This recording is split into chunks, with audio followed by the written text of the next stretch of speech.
Hey guys, so I'm at work and it's cool because today, like right now, everybody's out the office, so I can just talk freely. Because the last time I was at work and I did a live, I was out like in our lobby area, and it's so loud out there. So it's really like it was like low key uncomfortable because I was just like, this is a lot. But now I'm in the office by myself, so this is cool. So I just wanted to come on and talk about. Well, I really have two things to talk about, but I'm actually going to split them up. Like I'm intentionally splitting them up just because they're very much different, and I want this one to be like on its own.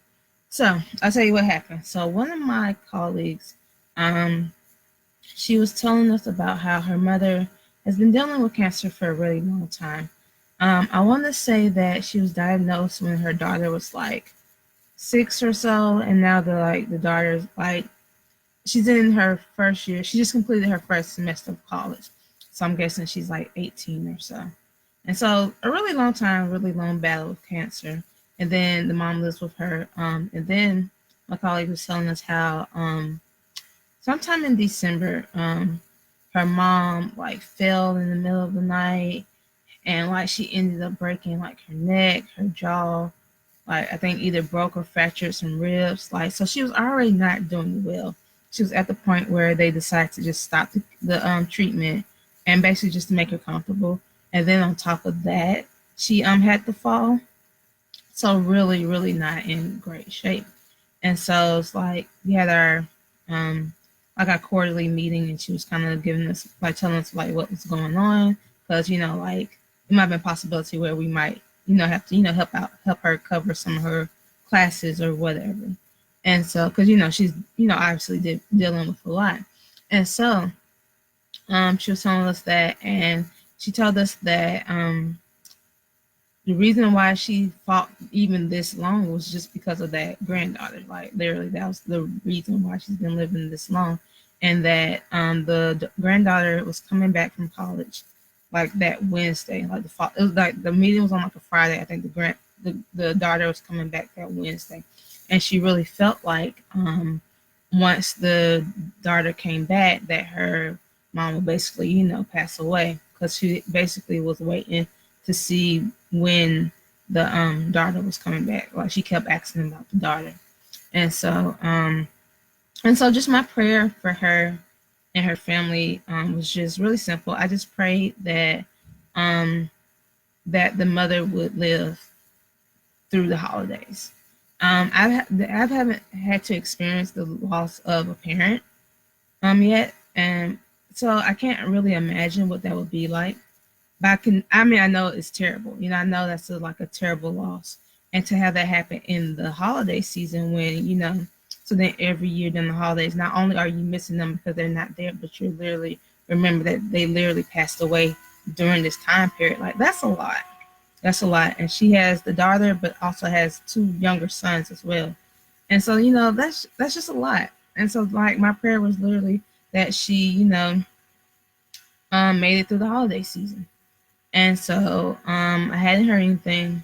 I went back to work on the second, hadn't quite heard anything. It's like, okay, I don't know if, it's just because we all been, out of the office is the reason why I haven't heard anything, or maybe she was still alive. I wasn't sure. And then on the third, we got the email that her mother had passed. But the thing is that God answered that prayer. She literally made it through the holiday season. She passed on the third. And so I'm just thankful. I know sometimes, like in those situations, we're quick to pray for healing, and I truly believe that God answers prayers of healing. Literally, it was 2 days ago, so Saturday, I believe. My knee was hurting, and I don't really know why. Like I didn't hear there or anything like that, but my knee was hurting, and my knee had been hurting for a while. And I laid hands on my knee and I prayed for it, and the pain went away. So I firmly believe that God can heal, and God can, like, you can pray and receive healing. But in this particular case, it wasn't. That wouldn't have been. That's in this particular case that wasn't really you know the best outcome. I remember Jennifer Evas. She did a post. She's prophetic. She's out really prophetic, like amazingly prophetic, and like she's a prophet, and she's out in like the California I forgot exactly, look, California, somewhere like that. And she did a post recently about presumptive prayers, and that you end up like in a presumptive prayer is basically praying. You think you know what the person wants or what would be best for that person, but in actuality you don't. Or you might actually, and you pray that prayer and you are actually praying something that's against what that person wants, against the will of the person. And the thing is, our words are so powerful that we can literally pray something that's against that person's will and it come to pass, just because that's how powerful like our prayers are. She used the example of like, you're praying for well, actually her own testimony was of that situation was that she was in China. She, was there on assignment. She, prayed, and wherever she, I think it was like a conference or something. And usually once God like sends her to a location and they, do the conference or the prayer thing or whatever it is he has her to do, the night she was saying how God would usually give her a dream about like what's next, like what's to come next. And the thing was, somebody on her team prayed for her, and they prayed that she, had deep sleep, that really got, all the rest she would need, and that she would be in a deep sleep. Because I mean, understandably, she just ministered this whole wherever, however long she was there. So of course it was a lot, and that takes a lot of energy. So they probably thought they were doing the right thing by praying that she, sleep deeply that night. But the thing was, is like she was looking for that dream, and she didn't like have the dream because she slept so hard. And so like while I was in good intentions, it was like not what she wanted. And so she just kind of like warned, like, make sure you know the will of the people. Make sure you know that, like you don't just assume things. So in the situation with my coworker, like she expressed how, she really thought, she basically expressed how the situation, and that her mother was tired of fighting, which is understandable. She was literally dealing with cancer for a really, really long time. And that she, but she also, how big her family was to her, it's particularly her grandkids, and that, my coworker expressed, how it'd be like difficult during this time, how difficult it was. So I felt that, praying that she made it through the holiday season wasn't, against her will, the mother's will.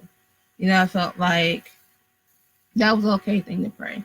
It wasn't something like, oh, well, they find a new treatment that, because then that could drag this whole thing out, because she was tired. But to pray for her to, make it a couple more weeks, I felt like that was okay. And God answered that prayer. And so I'm really happy about that. So like the whole situation, sucks or whatever, but like at least she, made it through that season. So now her kid, my coworker and her kids, they can remember the grandmother fondly and not remembering that, oh, they, were having a funeral right around Christmas. So I think that's pretty cool. So yeah, I'll be on in a little while later. I have a whole nother thing to talk about that's like completely nothing to do with this, but I just wanted to come on and share and just encourage you guys, God answers prayers. So have faith.